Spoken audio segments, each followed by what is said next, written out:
بسم اللہ الرحمن الرحیم۔ السلام علیکم ورحمۃ اللہ وبرکاتہ۔ گناہوں سے توبہ کرنا۔ ایک حدیث ہے جس کا مفہوم اس طرح ہے کہ رسول اللہ صلی اللہ علیہ وآلہ وسلم نے فرمایا کہ تم میں سے کسی کو صرف اس کے اعمال نجات نہیں دلا سکتے۔ صحابہ نے عرض کیا یا رسول اللہ آپ کو بھی؟ آپ صلی اللہ علیہ وآلہ وسلم نے فرمایا ہاں مجھے بھی، جب تک کہ اللہ تعالیٰ اپنے فضل و رحمت کا معاملہ نہ فرما دے۔ ہمیں گناہوں سے بچنا تو ضرور چاہیے، لیکن گناہوں کی کثرت کی وجہ سے مایوس نہیں ہونا چاہیے، بلکہ ہر وقت اپنے مالک حقیقی کی رحمت پر نظر رہنی چاہیے، جو اس قدر رحیم ہے کہ کبائر سے بچنے کی وجہ سے صغائر کو از خود معاف کر دیتا ہے۔ جن کاموں سے تم کو منع کیا جاتا ہے ان میں سے جو بھاری کام ہے یعنی بڑے گناہ، اگر تم ان سے بچتے رہے تو تمہاری خفیف برائیاں یعنی چھوٹے چھوٹے گناہ تم سے دور کر دیے جائیں گے اور ہم تم کو ایک معزز جگہ پر داخل کریں گے۔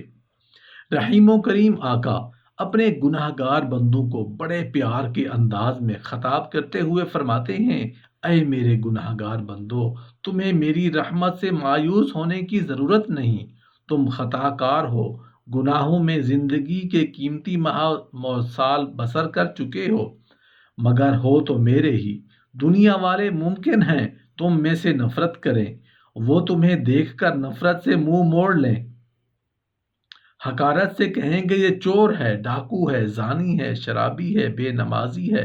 مگر میرے در پر ندامت کے ساتھ توبہ کے لیے آؤ گے تو میں تمہیں تانے نہیں دوں گا، تمہاری حکم عدولیاں نہیں جتلاؤں گا،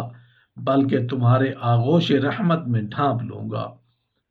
90 سال کا وہ بوڑھا جس نے زندگی میں اپنے مال کے سامنے ایک سجدہ نہ کیا، اس کی زندگی کا ہر لمحہ اپنے مالک کی نافرمانیوں میں گزرا ہو،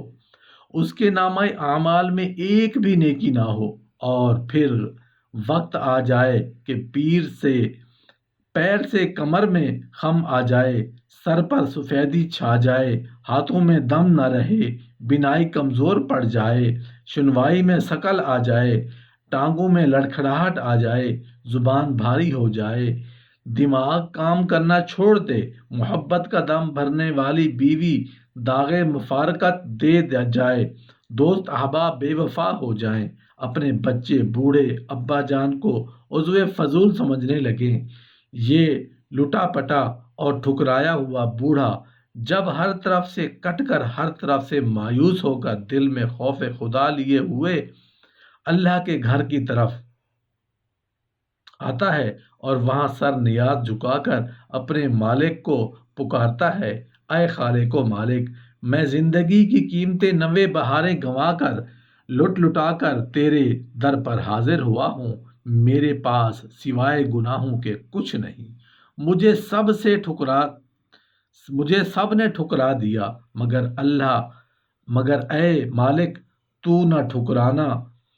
خاموش جواب آتا ہے، اے گنہگار بوڑھے، تو نے آنے میں ضرور دیر کر دی ہے، میری مغفرت میں دیر نہیں ہوگی۔ اس در پر آنے والوں کو ٹھکرایا نہیں جاتا، گناہوں کی غلاظت میں آلودہ انسانوں کو دھتکارا نہیں جاتا، ان سے نفرت نہیں کی جاتی، ان کی غلطیوں کو گنوایا نہیں جاتا۔ تیرے گناہ بہت سہی، مگر میری رحمت کا تو کوئی ٹھکانہ ہی نہیں، مجھے تو یوں سفید بال سے حیا آتی ہے۔ جا، میں نے تجھے معاف کر دیا، بلکہ میں نے تیری ساری سچی توبہ کی وجہ سے تیرے 90 سال کی گناہوں کو نیکیوں میں بدل دیا۔ وہ دل شکستہ بوڑھا گناہوں کا انبار لیے ہوئے آیا تھا، اب نیکیوں کا بار گراں لے کر واپس پلٹتا ہے۔ کتنا ہی بدگار انسان کیوں نہ ہو، اس کے اندر نیکی کی صلاحیت بھی ہوتی ہے۔ یہ الگ بات ہے کہ کثرت گناہوں کی وجہ سے یہ صلاحیت زنگ آلود ہو جاتی ہے اور نیکی کے جذبات دب جاتے ہیں، اور کتنا ہی نیک انسان کیوں نہ ہو، اس کے اندر گناہ کی صلاحیت بھی ہوتی ہے۔ انبیاء کرام علیہ السلام کے سوا کوئی ایسا فرد بشر ایسا نہیں جو دعویٰ کر سکے کہ میں نے کبھی گناہ نہیں کیا۔ بعض صحابہ کرام رضی اللہ عنہم تک سے گناہ کا صدور ہوا، مگر انہوں نے اس طرح توبہ کی کہ ان کی توبہ پر لاکھوں نیکیوں کو قربان کر دیا جا سکتا ہے، اور رب کریم نے انہیں رضی اللہ تعالی عنہم اور ورضوا عنہ کا دائمی سرٹیفکیٹ عطا فرمایا۔ مگر مایوس ہونے کی ضرورت نہیں ہے، کیونکہ موت کی علامت شروع ہونے سے پہلے تک ہر انسان کے لیے توبہ کا دروازہ کھلا ہے۔ ترمذی میں حضرت عمر بن خطاب رضی اللہ عنہ سے روایت ہے کہ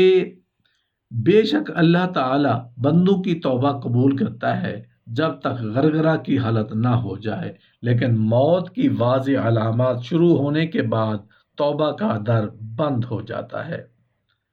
اس حالت میں تو فرعون نے بھی توبہ کی تھی، مگر اس کی توبہ قبول نہیں ہوئی۔ جب یہ ڈوبنے لگا تو اس نے کہا تھا، یقین کر لیا میں نے کہ کوئی معبود نہیں مگر جس پر کہ ایمان لائے بنی اسرائیل، اور میں ہوں فرما بردار۔ لیکن جواب آیا، اب یہ کہتا ہے اور نافرمانی کرتا ہے، اس سے پہلے اور رہا گمراہوں میں تیری گردن تو کبھی جھکتی ہی نہیں تھی، تجھے تو اپنے اقتدار اور مادی طاقت پر بڑا ناز تھا، تم تو ربوبیت کے دعوے دار اور انسانوں کو رزق رسانی کے ٹھیکیدار بنے تھے۔ موسیٰ علیہ السلام کی دعوت کو حقارت سے ٹھکرا دیا کرتے تھے۔ اب جب کہ عذاب کی گرفت میں اچھے ہوں اور تمہیں موت آنکھوں کے سامنے دکھائی دے رہی ہے، اب توبہ کر رہے ہو، اس وقت کی توبہ ہرگز قبول نہیں۔ اگر اللہ تعالیٰ گناہوں کو معاف کرنے بلکہ گناہوں کو نیکیوں سے بدلنے پر قادر ہے، یقیناً قادر ہے، تو مجھے کہنے دیجئے، ایک عجیب بات ہے، کہہ رہا ہوں، لیکن اگر سنجیدگی سے غور کریں گے تو میری بات کی تصدیق کریں گے، اور یہ کہ بعض اوقات گناہ بالواسطہ اللہ کو راضی کرنے کا سبب بن جاتے ہیں، اور کبھی کبھی نیکی بالواسطہ اللہ تعالیٰ سے دوری کا سبب بن جاتی ہے۔ آپ کو یقیناً میری بات پر حیرت ہوئی ہوگی، آپ کہیں گے کہ گناہ ایک غلاظت ہے، نجاست ہے، ظلمت ہے، شر ہے، اور وہ کیسے اللہ کے قریب کا ذریعہ بن سکتا ہے، اور نیکی طہارت ہے، خوشبو ہے، نور ہے، خیر ہے، اور کیسے رب کریم سے دوری کا سبب بن سکتی ہے۔ جب کوئی شخص گناہ کا ارتکاب کرنے کے بعد اس پر نادم ہو جاتا ہے تو اسے یہ احساس ستانے لگتا ہے کہ میں نے اپنے رب کی نافرمانی کی، میں غلام ہوں، وہ آقا ہے، میں مرزق ہوں اور وہ رازق ہے، میں مخلوق ہوں، وہ خالق ہے، میں منعم علیہم ہوں اور وہ منعم ہے، مجھ پر اس کی انعامات اور احسانات کی کوئی حد نہیں، پھر میں نے اس کی حکم عدولی کیوں کی؟ میں قیامت کے دن کا کیا جواب دوں گا؟ میں عذاب علیم اور عظیم کو کہتے ہیں برداشت کر سکوں گا، میں نبی کریم صلی اللہ علیہ وآلہ وسلم کو کیسے منہ دکھاؤں گا؟